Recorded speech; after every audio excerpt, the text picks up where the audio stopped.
Pray for me. I am sick. I struggle with sin. I struggle with demons. I have severe body dysmorphia. Guys, you may think it's a joke. Because I've gained weight from what I used to be, I am so uncomfortable because body dysmorphia is a symptom of pride. I can only go out certain places because I can only wear certain clothes because if I wear anything else, I'll be depressed. I'm sick. I need healing. And I struggle with food and lust. I am not someone worth idolizing. Thanks for clarifying. Guys, all the Christians, don't idolize Sam Shamoun. I mean, when you look at Sam Shamoun and you see him, wearing that ill-fitting shirt and sitting in front of the microwave with the Pringles can, like, you might be tempted to idolize him. Like, you might be tempted to think this is like some amazing Chad, some amazing role model, and you might idolize him. But don't take Sam Shamoun as your idol, guys, as he says. Don't take him because he has his demons. He has this crippling body dysmorphia. He can't wear certain clothes. Otherwise, he'll fall into a crippling depression. He's bald because he's ripped his hair out from the depression and shame that he suffers. He struggles with food and lust. I thought he was single. Like, what kind of lust? Are you whoring around? Like, what kind of lust are you suffering from? And so don't idolize him. Guys, please, I'm begging you, do not idolize Sam Shamoun. As tempting as it might be to put him on a pedestal as the ideal man, as the ideal warrior for Christ, please do not idolize him.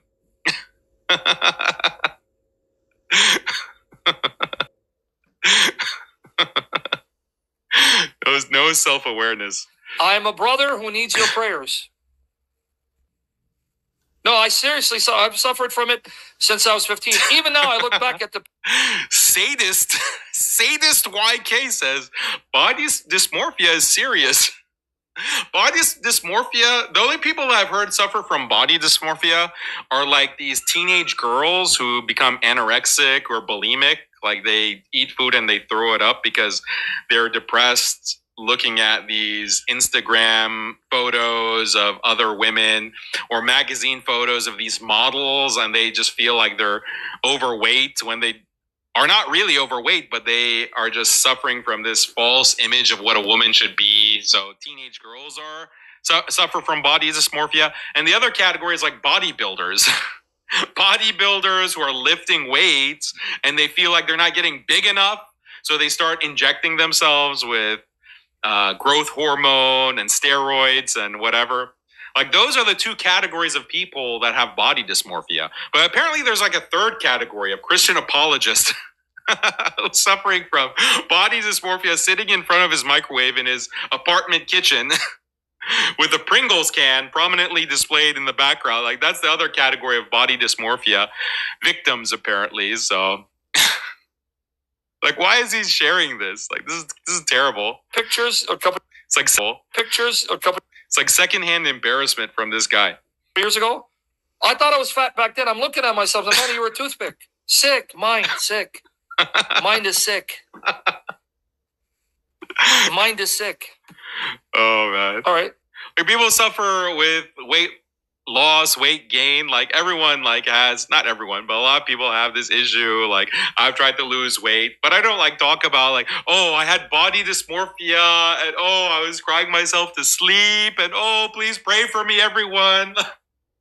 Like, okay, yeah, you need to like cut the calories, lose some weight, get into the gym, maybe do some cardio. Okay, like just do it. You don't need to cry about it and make it some kind of issue. Like it'll be fine. It'll be fine. You can, Sam, listen to me. Put on a shirt, loose fitting. Put on a loose fitting shirt if you're so concerned about your weight gain.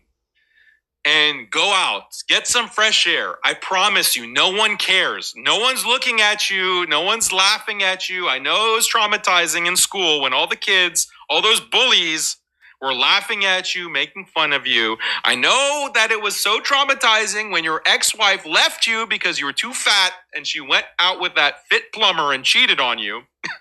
I know that haunts you, but you need to get over it. You can go out. You can live your life.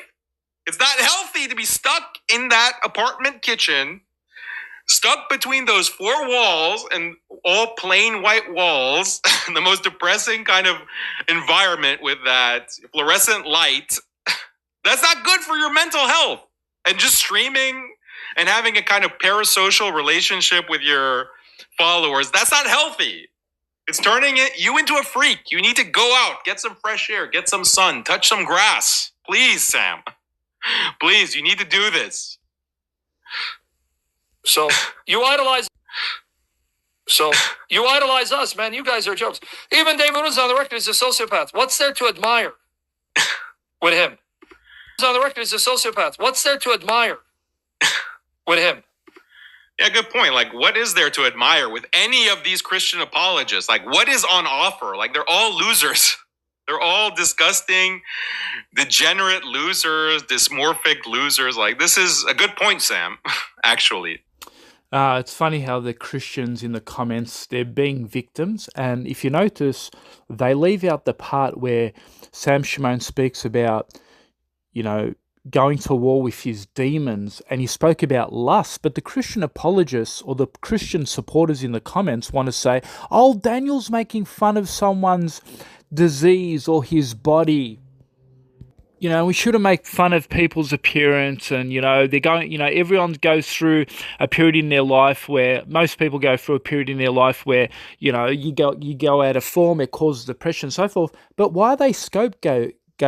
Because this is the man who claims that he's been inspired to speak on behalf of Jesus, that Jesus brings joy and glory into someone's life when they become a Christian. When they become a Christian, when they turn to Christ, you become the best version of yourself. You become a true Christian. God brings all this blessing and money and financial stability in your life.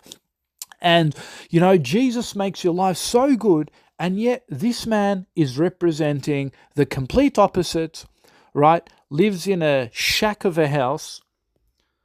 I mean, there's nothing wrong with living in a shack of a house. If God made you poor, that's fine. But the fact that this guy doesn't even look after himself, he's unhygienically not stable. He leaves dishes everywhere. His house is dirty. It's like a trash. We saw his other video, and I'll put a hyperlink below this video, where his house is a trash. He's a mess, doesn't look after himself, doesn't clean after himself, and, doesn't shower. He hasn't showered in weeks probably. And what the Christians want to do is, we shouldn't make fun of him. We shouldn't make fun of him because, this is a problem that can naturally occur, and you shouldn't make fun of someone's medical condition. But what they miss in what Sam Shamoun said, he also spoke about fighting demons and lust. So this man has got a porn addiction.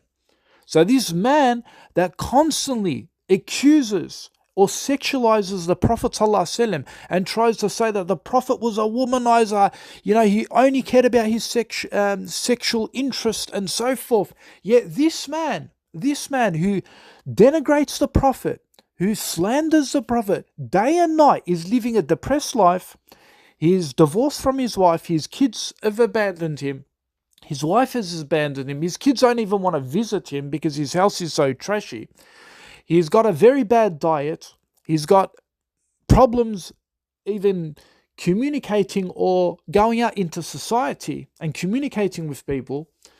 He's got problems with lust. He's got a porn addiction. He's got all of these sins that he's doing, and he's asking you for help. He's asking the Christian community for help. That you need to pray for him. And as Daniel said later in the video, he said, we're not making fun of the disease. We're making fun of him putting himself in this situation by insulting Allah, insulting the Prophet, where Allah has now sent him a punishment. This is the punishment that we're laughing at, that he himself he self-imposed it on himself. That's what we're laughing at. That's what we're mocking. These are the same people. Remember, they made fun of Ahmed Deedat. They said Ahmed Deedat, when he was screaming while he was dying, they're saying, he's going through the punishment. Right? They were saying things about Ahmed Deedat. The man was dying in his deathbed, And they had these images of him screaming because of the pain, but the pain, they're saying he's facing his punishment, this is the punishment. So these sympathetic Christians are being sympathetic with Sam Shamoun, but they weren't being sympathetic with Didat, right?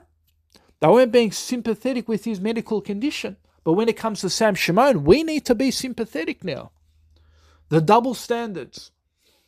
The man that says that the Prophet Muhammad is sick in the mind, Sam Shamoun says he himself is now sick in the mind. Sam Shamoun says he's sick in the mind, he needs help. Allahu Akbar, look at the embarrassment. Look at the embarrassment, look at the punishment. Allah says we will send them the punishment in this world and in the hereafter. Not everything is being left for the hereafter. They will face their punishment in this world and in the hereafter. And if they don't face it here, then the severity is even greater in the Akhirah.